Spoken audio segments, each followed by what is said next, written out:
You wake up. The first thing you touch isn't your partner, it's your phone.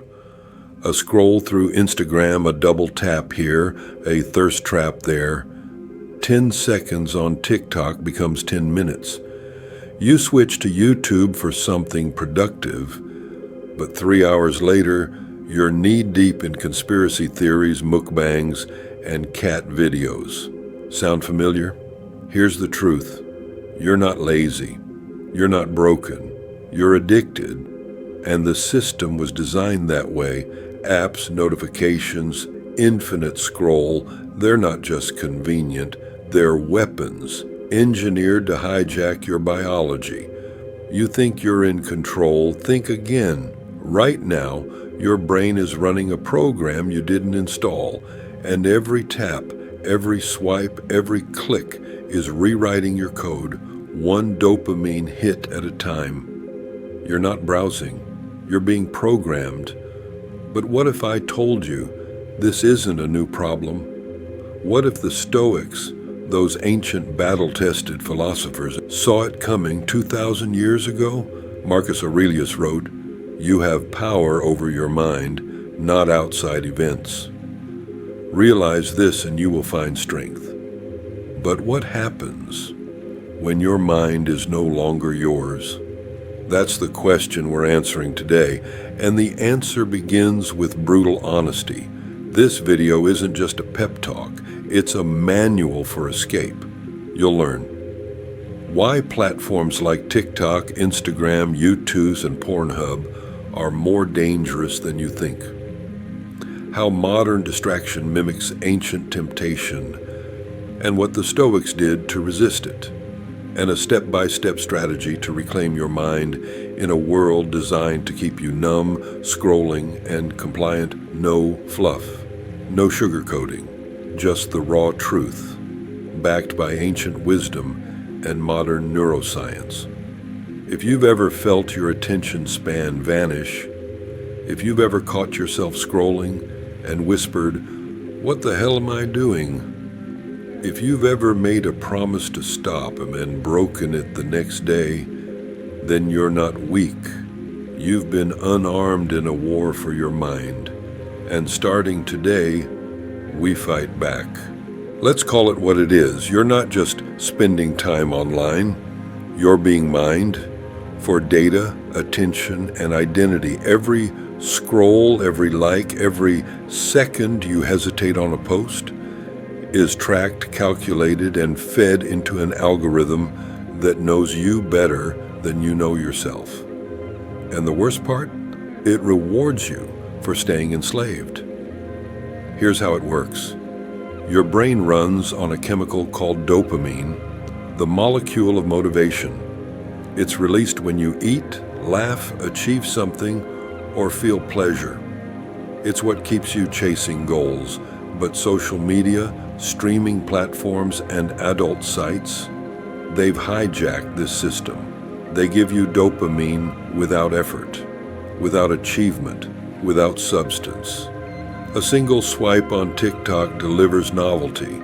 A like gives you validation. A click on that thumbnail, instant pleasure. But this pleasure comes with a cost. Over time, your brain stops responding to real rewards, like building something, learning a skill, or having a meaningful conversation. It starts craving only the fast stuff, the hits, the highs. And that's when you start to feel numb. You can't focus. You procrastinate. You start 15 things, finish none. Nothing feels exciting unless it's on a screen. You've been trained, like Pavlov's dog, to chase stimulation on command. And they know exactly how to keep you running. Ever wonder why it's so hard to stop? Because you're not fighting your willpower. You're fighting an empire of engineers with billions of data points, infinite money, and one mission: steal your attention. TikTok doesn't care about your dreams. Instagram doesn't care about your mental health. Pornhub isn't here to help you become a better man. These platforms are dopamine slot machines, And every time you engage, you lose time, energy, clarity, and self-respect. Here's a fact. The average adult spends over 3 hours a day on their phone. That's over 45 full days a year, lost to the scroll, not lived, not remembered, not invested in anything that matters. Let that sink in. Now multiply that by the next 10 years of your life. That's 450 days. That's over a year of your existence sacrificed to the void. And what do you get in return? Empty entertainment, quick highs, a mind so overstimulated that silence feels unbearable. You check your phone in elevators, in lines on the toilet, during conversations, not because you want to, but because you've been conditioned to. The Stoics warned about this kind of slavery, not digital, but internal. They called it being a slave to passion, to desire, to anything that controls you more than you control it. Seneca said, "A man who is a slave to his desires is not free." Right now, most people aren't free, they're distracted. And distraction is the new form of slavery. But here's the good news. If this system can program you, you can also reprogram yourself. That's not philosophy, that's fact. The same mind that became addicted can become disciplined. With the right tools and the right mindset, you can take it back. And that's exactly what the Stoics offer. A blueprint for mental sovereignty in a chaotic world. Let's time travel for a second. Imagine you're in ancient Rome, no smartphones, no algorithms, no screens. But distraction still existed. There were public games, gladiator fights, wild parties, brothels, gossip, power struggles.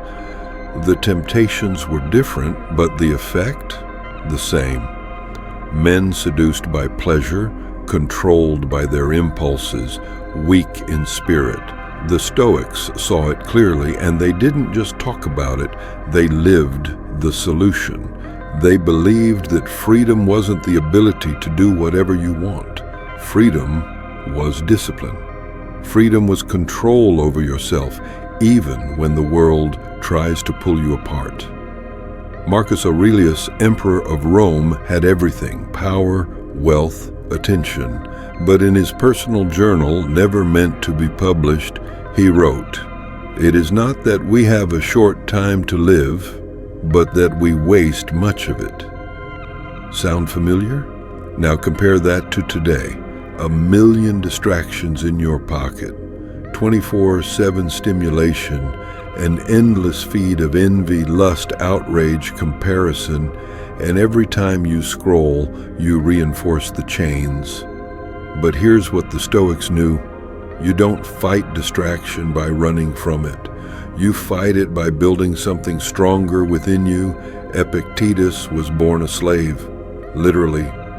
And yet he taught that no man is truly free unless he controls his thoughts, not his environment, not his circumstances, his mind. You see, the modern world has flipped that upside down. It teaches you to control everything outside: your image, your followers, your content, your notifications. But Stoicism flips it back. Control what's inside, and the outside can't touch you. That's why Stoicism isn't outdated. It's more relevant than ever, because the battle isn't about phones or websites. It's about sovereignty, attention, agency. You want freedom? It starts with saying no to what weakens you, and yes to what strengthens you. That means embracing discomfort. That means seeking silence. That means facing boredom head-on and realizing it's not the enemy. It's the doorway to clarity. The Stoics didn't wait for motivation. They cultivated character. They didn't rely on dopamine. They trained their will. In a world screaming for your attention, being calm, focused, and unshakable is revolutionary. And you don't need robes or scrolls to do it. You need awareness, you need practice, and above all, you need purpose. Because without purpose, every distraction wins. With purpose, every distraction gets burned away. Next, we'll talk about why quitting feels impossible and how the Stoics dealt with failure, relapse, and temptation thousands of years ago. Here's the part nobody wants to admit. You've probably tried to quit, maybe a dozen times. You delete the apps, you swear off the sites, you make a plan, and then one moment of boredom, stress, or loneliness, and you're back. Why does this happen? Because we've been trained to think willpower is enough, but willpower is a muscle, and modern tech is a demolition crew. The Stoics understood this deeply. They didn't rely on bursts of motivation. They built systems of thought that made temptation irrelevant. Here's what most people get wrong.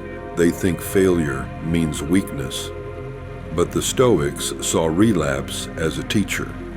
Epictetus said, "Well, if you want to improve, be content to be thought foolish and stupid."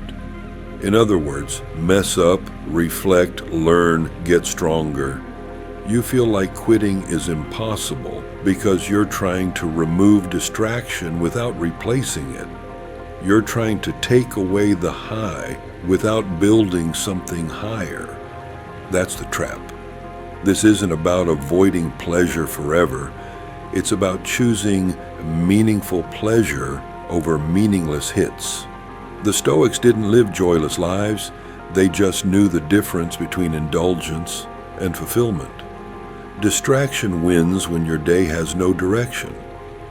But when you're living with purpose, there's no room for noise. You don't need to fight distraction every second. You need to design a life that makes distraction irrelevant. And that starts with rebuilding your mind.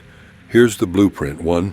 Negative visualization. Every morning, imagine losing what you have, your time, your body, your mind, not to be morbid, but to wake you up. Gratitude kills entitlement. 2. Voluntary discomfort. Do hard things on purpose, cold showers, long walks, fasting. If you can't say no to small comforts, you'll never say no to big temptations. 3. Journal like a warrior. Marcus Aurelius journaled every day, not for likes, for clarity. Write your thoughts, track your urges, reflect on your failures. You'll become your own coach. 4. Internal scorecard. Don't measure success by external noise. Ask yourself daily, did I live with discipline? Did I own my time? Did I align with my values? These practices rewire your brain. They replace dopamine with direction. And when you start winning those quiet battles each day, that's when discipline becomes identity. Not, I'm trying to quit, but that's not who I am anymore. That's what the Stoics taught. Virtue is a habit, not a trait. It's built one choice at a time. Now for the tactical game plan. Step 1, the cut-delete, what destroys your focus. TikTok, IG, adult content. No compromises. If it weakens your will, it goes. Step 2, replace the slot machine. Don't just remove, replace. Every time you feel the urge to scroll, do something that feeds your soul. Read, walk, create, call someone. Step 3, set friction traps. Make bad habits hard. Log out after every use. Turn your phone grayscale. Keep it in another room. Step 4, morning domination. Own your first hour. No phone, no noise, just movement, reflection, and direction. Start your day like a general, not a servant. Step 5, track your wins. Every day you resist is a deposit into your character. Track it, celebrate it. Watch yourself evolve. You're not detoxing just to escape. You're clearing space to become someone new. Once you clear the noise, something amazing happens. You start to think again, feel again, focus again. You realize how much of life you were missing, not because it wasn't there, but because your mind was hijacked. You stop living on default and start living with intention. You speak slower, move sharper, you become reliable, grounded, respected. This is what it means to live like a modern Stoic, not perfect, not emotionless, but principled, focused, intentional. You stop chasing everything and start becoming something, and people feel it. Your energy changes because you're no longer enslaved by distraction. You're led by purpose. You've been distracted long enough. You've been numb long enough. Now it's time to choose, not just to quit apps, but to become the kind of person who doesn't need them. The ancient Stoics fought temptations of their time. You have to fight the temptations of yours, and you can. The war for your focus is the war for your future, and every moment you win that war, you take your life back.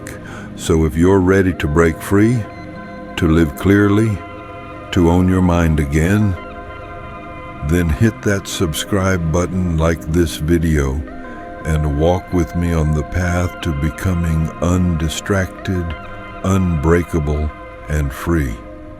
Your future self is waiting.